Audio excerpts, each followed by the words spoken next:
Setelah sarapan pagi di restoran, Edo langsung pergi ke rumah Tania. Pria itu terlihat sangat muram. Mungkin karena dia sangat kesal pada Renata, di saat dia sangat merasakan lapar, wanita itu malah ceroboh membuat masakannya tumpah ke lantai. Padahal teriakan Edo yang membuat Renata terkejut, sehingga tidak sengaja menumpahkan masakannya. Setelah sampai di rumah Tania, Edo pun duduk di samping wanita itu di ruang tengah. "Mengapa pagi-pagi sekali kamu terlihat cemberut gitu?" tanya Tania kepada Edo. Ia memang ingin selalu terlihat seakan menjadi seorang wanita yang sangat perhatian pada Edo. "Wanita itu selalu membuat aku kesal," jawab Edo dengan nada kesal. Tania pun memeluk tubuh kekasihnya. "Iya, aku tahu kamu pasti sangat menderita tinggal bersama dengan wanita miskin itu. Wanita itu sama sekali tidak menyadari kalau dia sangat menjijikan dan tidak pantas menjadi bagian dari keluarga kamu." Edo pun menganggukkan kepalanya. "Karena itulah pagi-pagi sekali aku datang ke sini. Aku ingin mendapatkan penyemangat dari kamu." Setelah berkata seperti itu, Edo langsung membuka 4 kancing kemeja Tania. Namun Edo mengerutkan keningnya ketika melihat ada banyak tanda kiss mark di tubuh di buah semangkanya milik Tania. "Kenapa?" tanya Tania ketika melihat Edo yang nampak terdiam ketika memperhatikannya. "Mengapa ada tanda kiss mark?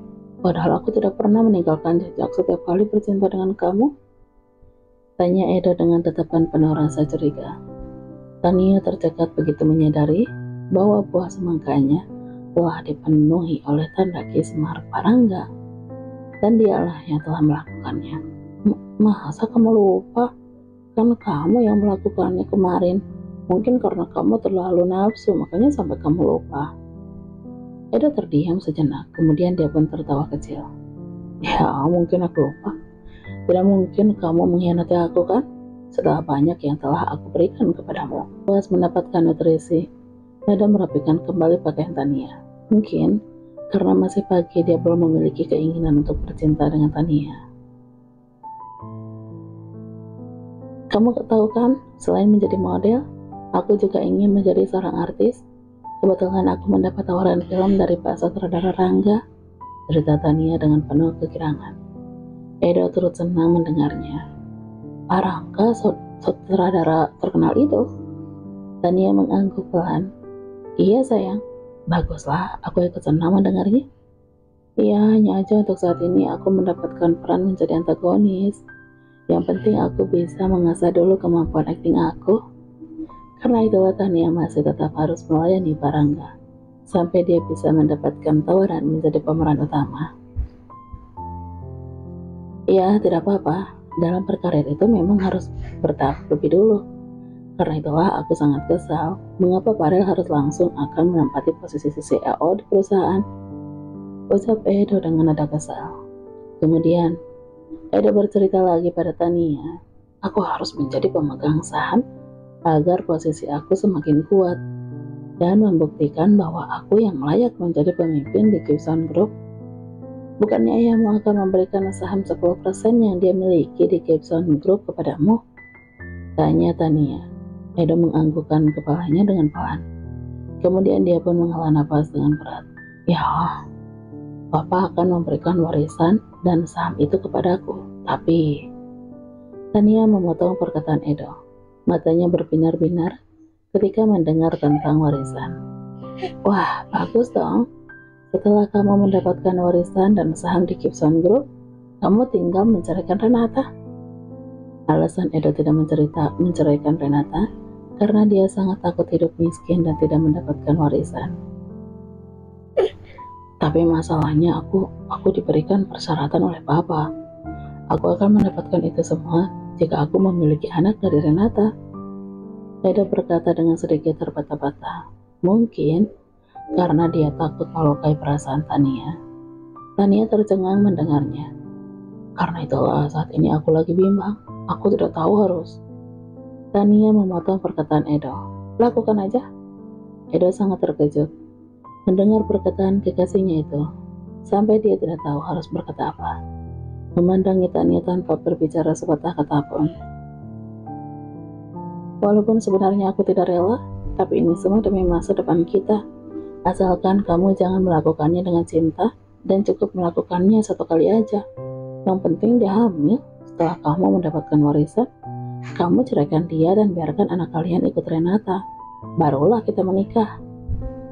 Tani adalah seorang wanita yang menghalalkan segala cara untuk mendapatkan apa yang dia inginkan. Dia sendiri aja mampu menjajakan tubuhnya demi karirnya, dan tentu aja dia pun rela jika harus mengizinkan Edo bercinta dengan Renata. Demi Edo mendapatkan warisan, yang penting dia bisa menikah dengan Edo setelah Edo mendapat semuanya. Setelah itu, dia akan membantu Edo agar bisa menjadi pemimpin tinggi di perusahaan Gibson Group. Sementara itu Renata menelan Salipa. Jantungnya berdebar-debar mungkin karena saat ini Renata terduduk di pangkuan Farel, sehingga dia bisa melihat dengan jarak yang sangat dekat betapa tampannya saudara sepupu suaminya itu. Renata pun mencekik pinggang Farel agar Farel tidak bersikap kurang ajar padanya. Sakit Renata? Farel refleks melepaskan Renata.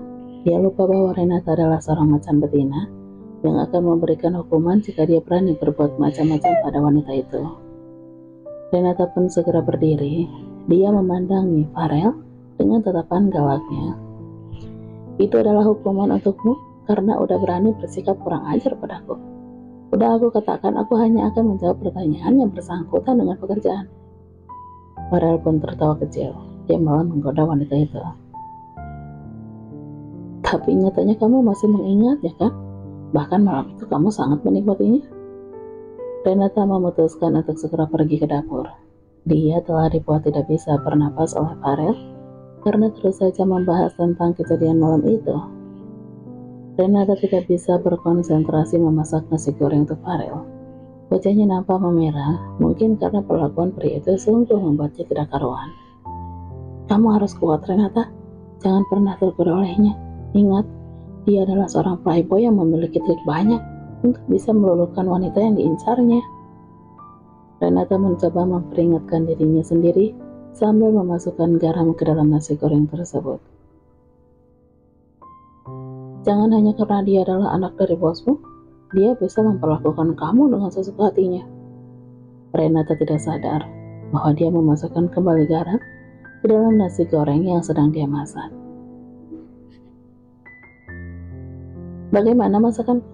Tanya Renata pada Farel yang baru saja memasukkan satu suap nasi goreng ke dalam mulutnya. Farel tercekat begitu merasakan nasi goreng buatan Renata sangat keasinan. Sampai-sampai Farel memaksakan diri agar bisa menelan nasi goreng yang sudah dia kunyah dengan sekuat mungkin. Enak, sangat enak. Farel ingin menghargai perasaan Renata.